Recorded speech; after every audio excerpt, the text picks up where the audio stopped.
So, Ashley, welcome to Injury Time again. Thanks for doing this. How is everything going on? You're in quarantine right now. Season's about to start. How are you looking forward to it? Yeah, it's okay. Obviously, just got to get over this little hurdle of quarantine, which is not ideal. You know what I'm like to control controllables, but unfortunately, when you're in a bubble, which is unfortunate. But we'll get around that. We'll not dive too much into the negatives, and we'll just concentrate on positives, and that's working hard. We've had a really good 10-11 week pre-season. We've had lots of improvement with our players, and obviously we're looking forward now to getting the games. I think we just had long enough where it wasn't too long, and now we're really looking forward for the start of the league. So, if you look at this season, it seems very difficult to call like who's going to be the best team, or generally there are favorites, things like that. How do you look at it? Like, do you see anybody as favorites? I think Round Glass is one of the favorites who are going into it, or at least some that there is a huge expectations because of you and because of the players that you have.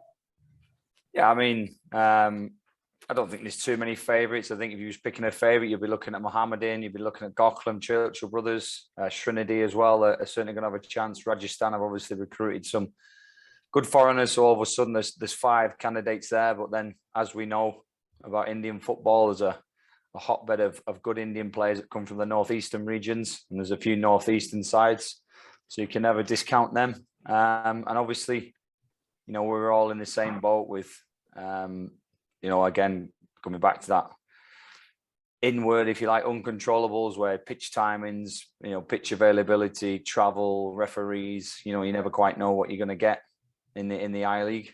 So that's going to be tough. So I don't think there's an out and out standout favourite. And then obviously we have ourselves. We're fortunate to have a good owner with a good company that's obviously wanting to do things the right way. So that will give us a tag as well and an expectation. But we're not too fussed about that. We're just here to improve day to day and do what we can and try and be competitive as we can. It's not the end of the world for me if we don't win it. But we're not here, obviously, not to win it. So what would you say is the target then? Like, I have known you for all the time that you were in Bangalore, and you always wanted to win, you always wanted to perform. So for you personally, what would be the target this year? Yeah, to me, it would be to win every game, because, to win every game in training is always my target. I don't, I'm like, I'm not fussed about doing my talking in interviews or doing my talking like people like to go on social media, and people like to, I don't know, advertise themselves on LinkedIn. And there's a few ex-Indian coaches that seem to love that kind of stuff. And I can do this and I can do that. And we do this and we do that. It's, for me, just keep my head down, keep my mouth shut, and just put on a good product and be competitive. And we'll fight for every lost cause, or every little inch we can get is something that we'll do.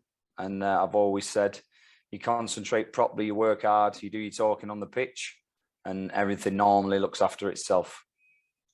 So everybody is talking about the team as a whole, the team that you've assembled. There is a lot of players that you've known for a long time, the players who are slightly older than what they were when they worked with you. So what do you think of the team composition? No, it's good. I've been really impressed with our younger players. We've had some massive improvements with them. So that's first and foremost, which is really pleasing. Regards my other players that are signed, whether that's older, whether that's pushing 33, whether it's 31, 27, 28, which I think Shankar is something around that. It was more about getting the balance right and getting some people that know how I work. So it wasn't a complete shock to 25, 28 players, to cushion that blow a little bit, to maybe explain to some of the other players that, stick with him, stick with us. This is how we work. This is how we get successful. Look at what we've done in the past with players that have gone on to play for India. I always thought that because the club's vision obviously is, we want to be here and we want to try and win it. We're not here to build for 5 years, although we are as a club. But they've already had one season. This season, they want to make a real impact, and they want to chase that title. And to come in with a 9-10 week pre-season and have 28, 29 brand new players, some younger players as well, and try and bring all that, education and knowledge into all of them at the same time would have been tough. So it was trying to get a balance, trying to get a couple of people that can also explain what I've done before. And, you know, if some of the players don't quite understand some of the things, maybe some of my older players can explain it to them, you know, off the field when I'm not around. And also the players that we signed were signed for the right reason. I wouldn't just sign them for the sake of them. You know, I was always knew that they were capable of upping the workload and improving again. And that's what we found. So now I think we have a good balance. There's no given player that's going to start for us. It's all very competitive. You know, we've got it down to a squad where I believe every single player can play a minute. There's nobody here just for the ride or for the sake of it. And hopefully that will stand us in good stead.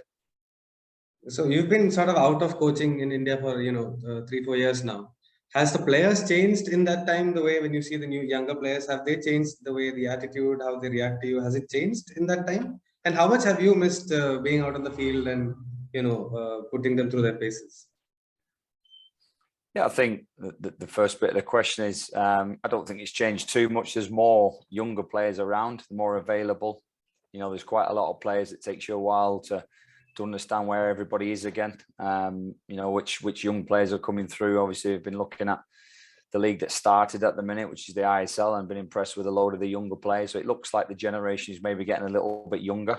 You know, it's probably harder now for those 31, 32, 33, 34-year-olds to stay in the game because there's other players coming through underneath, which is really competitive. So I think it's made the older players pulling the belts a little bit. I think in the past, those older players could have played till they were 40 and still got a club. But now, you know, that's getting less. So I think the retirement age from Indian football players is coming down, which is a good sign, which means there's more competitive players coming through underneath, which is always good because it keeps them older players on their toes. And if they're not good enough, they go out the game and the younger ones come through. So that's been good. And regarding missing being on the grass, I think you always miss that as a coach. You know, you forget how much you enjoy it. You forget that how rewarding it is when you put something on and you see it come together in a game, or when you improve a player, regards whichever element that is, whether it's fitness, tactical, technical, and you can see the improvement and you can see them getting better, then that's obviously rewarding as well, because it reminds you that maybe you're doing something right, and improvement is always good, no matter what you do. So in this version of Ashely Westwood, let's call it Ashely 2.0. What is the difference that you can see in terms of tactics and sort of how you are approaching the games? I think obviously, like any coach or any good manager, you need to adapt. You know, Alex Ferguson, who I worked under for quite a few years and I have good contact with, was the best at that, adapting, whether that was swapping his assistants, whether that was changing his approach, whether that was refreshing his squad and getting rid of players and finding new ones. He always adapted, which is why he spent 30 odd years at the top of his game. For me, I've definitely added some elements. I've definitely adapted in some ways. I've definitely looked at, there's always something new coming out. There's always some new fitness drill. There's always some new way of training. And I think what's important is your contact umbrella. I've been fortunate to go away and study a lot.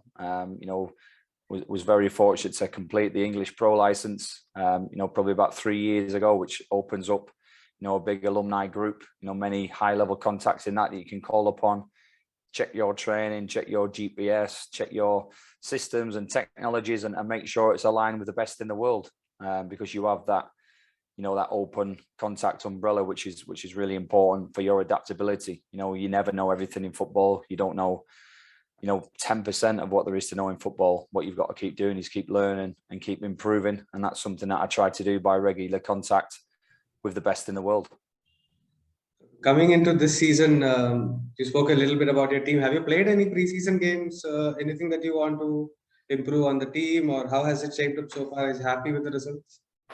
Yeah, we've played. I think we played 7 or 8 preseason games. We tried to be progressive, and we didn't want to jump straight into a game. We had a lot of pre-work to be done, a lot of injury prevention work to be done. A huge periodization that we had to go through before we was ready for a game.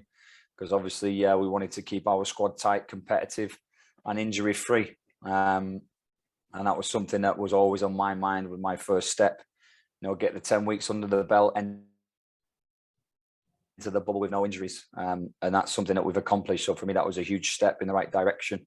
That for me was hurdle one, processed and broken through. So we were tried to be clever with what we did with that and use the time wisely. And then the game started. To be honest, I can't even remember too many of the results. I wasn't concerned about any of the results. It was just about the progression of your 45 minutes, your 60 minutes, your 75 minutes, and trying to get everybody equal game time, which is tough. When you've got a squad of 28 players, to try and get all those players quite equal and in the same levels, same fitness levels to enter the bubble, I feel is always hard. But we did the best we can. We didn't want to play too many direct competitors from our league, because we want to keep that fresh when we play them. We had a couple of games against Sandeep. We played the Indian Arrows. We played a few local sides from Calcutta, which we was very grateful for. And we just tried to use games as part of our periodization, as part of our training times and our progression to the start at the end of the day. For me, we weren't disrespecting any tournament like the Durand Cup or the AFI Shield. It just didn't fit into the way we wanted to work and what we had in mind and what targets we had. We're trying to peak at the right time, and we didn't want any distractions from that, which is the reason why we didn't compete in any of those tournaments. IFA Shield, you can play 6 games in 20, 21 days. You've got the issues of if your 11's playing, only 2 foreigners can play. What you're doing with the rest of the squad. Can you train? Can you get them all up to the same speed? So for me, it's hard enough as it is with the distraction of a tournament that didn't fit into the way we wanted to work. I'm not saying that would never happen next year when when I've come into the club a bit longer, when we can organise something and maybe that becomes part of your periodization where you're looking to peak. But for me, it was always about the first 10, 11 weeks, entering this bubble in the best possible state we could. And if that meant playing 15 pre-season friendlies, 1 pre-season friendly, that was always going to be planned, specifically in the right periodization for us to go where we want to go. And in terms of foreigners, again, very strong British flavor to it, like when you had previously also. So how are you? Are you happy with? Obviously, you're happy. Like, what do you think they bring to your side? Because you had those really tough foreigners even in your previous teams.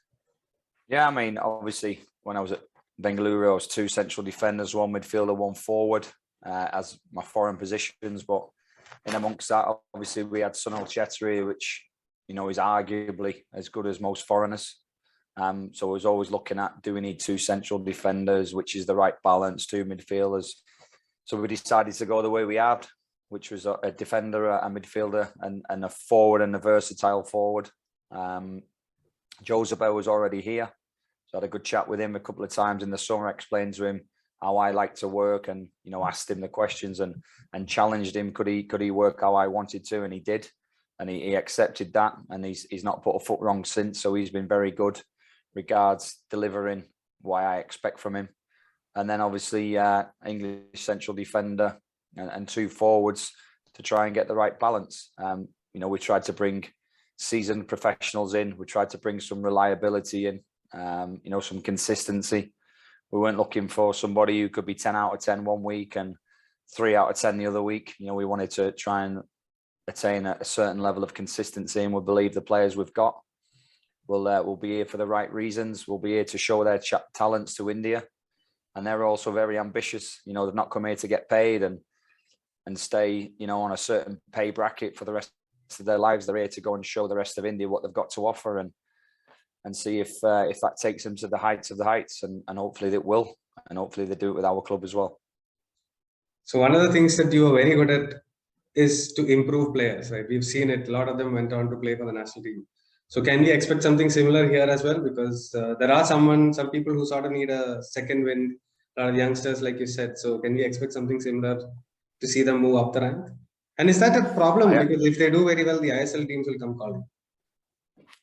Well, I hope to do that, because if someone picks up our players, there's an interest because they're good players. And if if we get interest, then that's down to our club, obviously, to try and retain them. We're here to improve. That's my job. The rest is business, which is nothing to do with me.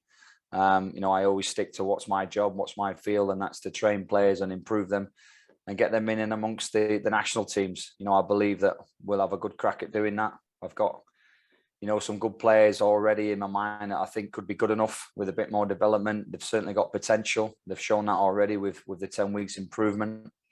And let's see if that adds to our mission. And our mission, first and foremost, is to go out, put a good product, be competitive, fight for every lost cause, show some desire, and to hopefully win some football matches. You know, if they didn't have that, they wouldn't be here anyway. We'd quickly get rid of them.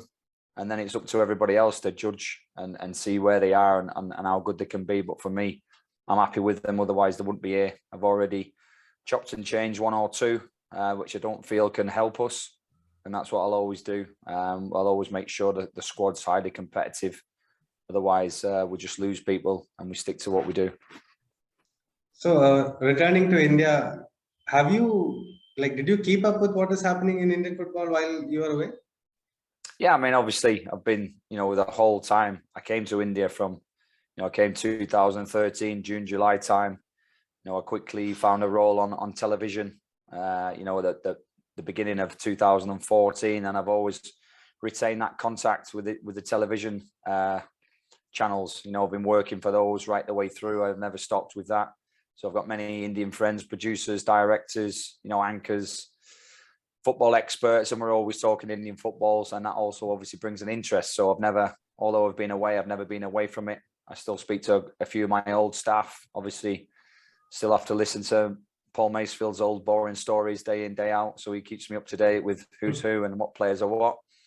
So I'm always aware of what's going on. And, you know, I wouldn't say I know everything about Indian football. I probably don't know as much as Paul Macefield, but I certainly know enough to get by as a coach. And I know enough in regards to the recruitment perspectives to know where some players are. And like anything, like I mentioned before about upgrading my coaching skills by having good contacts, it's the same with Indian football. You know, you stick to what you know, you stick to who you know, and you're constantly speaking to try and learn something.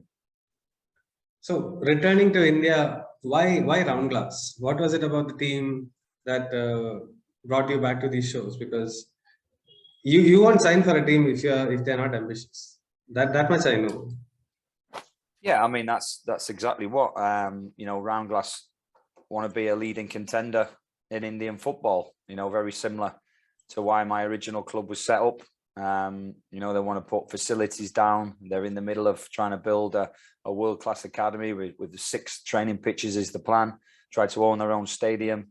Like everything, it's a challenge in India in regards availability of land and planning permission and whatnot. But again, that's business side. That doesn't matter to me. The first thing that mattered to me was the ambition, the plan, and the intention of carrying out that plan. You know, we've all seen clubs before with plans.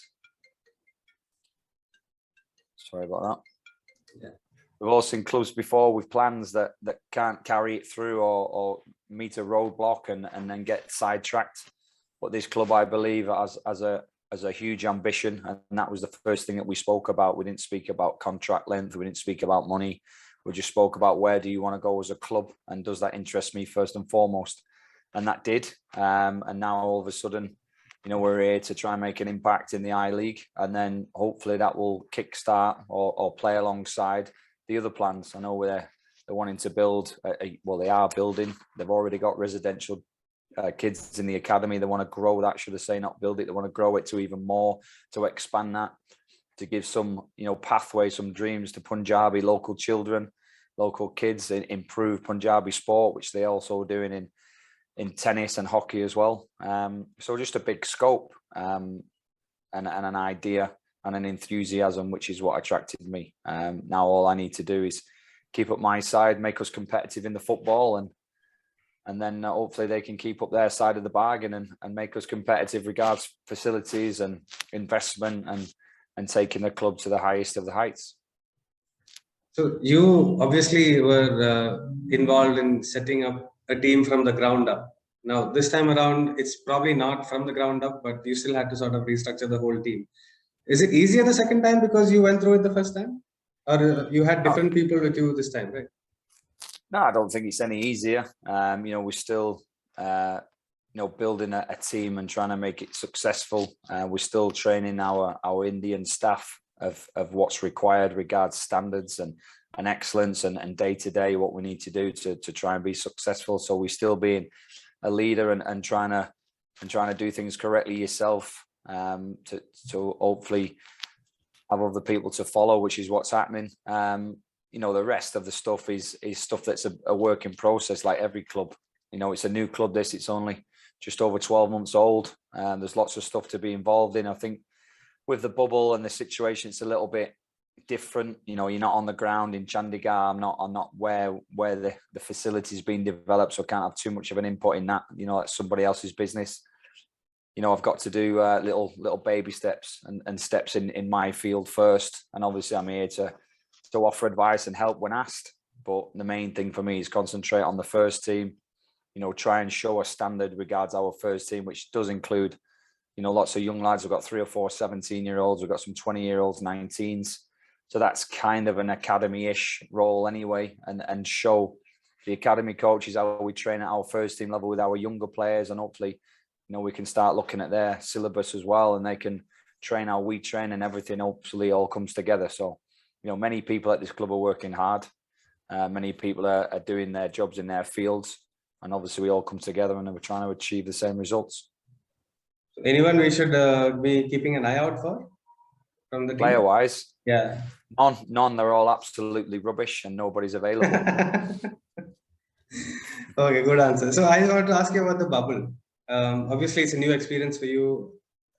I mean, it is restrictive, but how are you taking it? Because like you said, you like to be in control of things. You need things to be done a certain way, all those intangibles. Yeah, I mean, we've done the best we can with our bubble. Our bubble at first was a 10, 11-week bubble. Yes, it was restrictive regards. We can't go out into the community, but it's a hotel where we can have our input regards the food, our timings, and we can have certain control. When I was talking about the other stuff, that was the 6-day isolation bubble, which we're on day 4 now, but it's only 6 days. We've tried to not concentrate too much on that. We've tried to provide the players some extra stuff before we went into the rooms. So we're equipped as best we can. We're trying to keep active, and that 6 days will quickly pass. Regards the earlier 10 weeks, 11 weeks, it's like anything in India. You're trying to set standards, you're trying to lead, and we're constantly pushing and driving every day to try and achieve them. We meet many hiccups on the way. It can be a little bit tiring and tedious just driving the standard every day and making sure it's attained. But that's part and parcel of coaching in India anyway. And we just try and do the best we can. We know we're organised on the field, and we're as organised as we can be off the field. We just keep pushing every day. And in regards to the bubble, again, your teams have always been successful when they've got off to a good start. And especially being in a bubble where, the mindset has to be perfect. How important is it for you to get off to the good start? I think with the games, we're looking at 12 games, aren't you? 12 games in 60 days we've got. You play each other once before the final round. So, I don't think you can afford to lose too many games early doors, because it's going to be hard to catch up. So it's important when there's not a lot of games. If there was 40, 50 games, then, maybe you could be a bit more tactical in your approach. Maybe you could play for a draw here or there or whatever. But with the games running out almost as soon as you start, it's important that you're competitive and you try and win every single game. So I think a good start will be imperative for everybody. You wouldn't want to lose the first 3 games, because then all of a sudden you're trying to play catch up, and there's 36 points to be played for in the first 12, and if you start off with 0 from 9, you're obviously struggling straight away. You've only got 27 left to try and get, and we need to get to that standard as quick as we can. You had some fun games and stuff that you used to play in the field, with the penalty shootout at the player and stuff like that. Are you still doing all of those? Yeah, we try to have a bit of fun as well. It's not all hard work. We're always trying to look at some team building exercises, some fun in and around the hotel, inventive, proactive training where it's just not mundane. We try not to put the same session on day after day. All different areas that we try, fun and games for the boys, different ideas for recovery sessions and whatever. And, that all bows to team spirit, and it's about character really. It's about what bit of your personality can you bring across to the players, how those different players can mix. Staff's also equally important in that. We've got a top little lad called Ganesh who adds to our team spirit as well. who gets involved. Everybody plays their part, and it's all part of being cohesion. At the end of the day, every single member of our staff, we have 10, 11 members of staff. We had 30 players to start with, over 40 people. We've got a couple of coach drivers as well. And everybody's involved. If we win, you want everyone to feel that they've played their part, and everybody will play their part because they're all equally important. And that hopefully, bows together. You win together, you lose together, and we're all part of the fun. When we have fun, and then we're all part of the serious business. When we get down, we do our work and we do it correctly and to the highest standard we can. Who's got the jersey? The jersey we normally bring out before the game, so we've not made one yet. But there's a few contenders early doors. I'm sure there'll be a yellow jersey arriving soon. But we might have to send somebody outside to get it because we're not allowed to go to the shops. So a couple of last questions. Anything that you want to tell your fans about the season coming? The upcoming season. Yeah, we obviously can't promise league titles. We can't promise to win every game, but what we can promise is a good product, regards our attitude, our desire, our work rate, and our intention and our belief. They're given, really. They're them non-negotiables. We train as hard as we can, we play as hard as we can, and we're trying to be an extension of the round glass company. And that for me is good, honest, hard-working approach. And that's something that I can guarantee from my side, and I can 90% guarantee from my players. Otherwise, they wouldn't be here. The rest is up to them to prove me right, and hopefully together we'll just give a good, product of ourselves, and hopefully we'll work hard and enjoy some good times on the way. And how are you feeling about all of this coming into the season? You're slightly, older right now. You have the salt and pepper look going on. That's quite good. So how are you looking forward to the season personally? I'm trying to get a bit of an Jose Mourinho look there, not by choice, probably by genetics. So the old silver the Indian fox football players turn you green. Yeah, it's no choice, unfortunately. I won't go down the hair dye route. At least I've got some hair and it's not bald, so that's one plus. But no, I feel nice and fit. I've been keeping myself fit as well, ready for the challenge, and now we're ready. We're definitely ready for real games, competitive games. We've worked, like I say, as hard as we can, and that time's come where we just want to get going now. What are we? 7 days, I think, away from a game, something like that. 7-8 days. We're on the 19th. We play the 26th, so 7 days. And that for me now, and I'm sure for the players, can't come quick enough. If that game was tomorrow, I'd be delighted. But 7 more days to keep working. A few left on the grass, and we just want to get down to business now. It's the time's come. Like any boxer, I think, you train as hard as you can. You got one eye on the goal, and now we just want to get out there and start throwing some punches. And that won't be at the referees. I actually do like the look, to be fair. I think this is quite a nice look. But the last question I wanted to ask, the last time when you were here coaching in Bangalore, you felt like you had just stopped playing, and you felt like every now and then that you would be ready to go and play. If need be, you would be sort of on the touchline. That was the impression that we got. Would it be the same, or are you going to be a different version of Ashely that we'll see on the touchline? No, certainly, definitely hungry. Like to drive the squad on from the side. I was always captain as a player. I always believed that my voice could influence a football pitch where I played. So there's no reason why not to use that from the sideline. I've got a lot of experience there. I've had 30 years in full-time football. I signed full-time at Manchester United at 15. I actually signed with them when I was 10. So if I include the 5 years before I went full-time, it's 35 years. I've watched thousands of games. The old 10,000 hours has been achieved.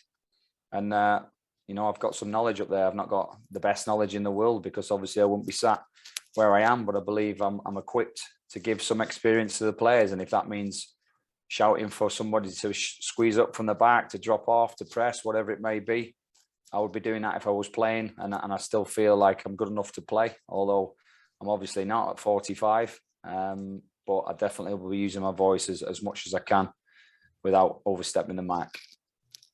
Ashely, it's always a pleasure to talk to you. All the best to you. We'll be watching from afar. It's sad that we can't be at the stadiums, but we'll be watching from afar, and all the best for the season. Cheers, mate. Thanks a lot. Thank you. Thanks. Bye-bye. Bye. Bye. Thank you.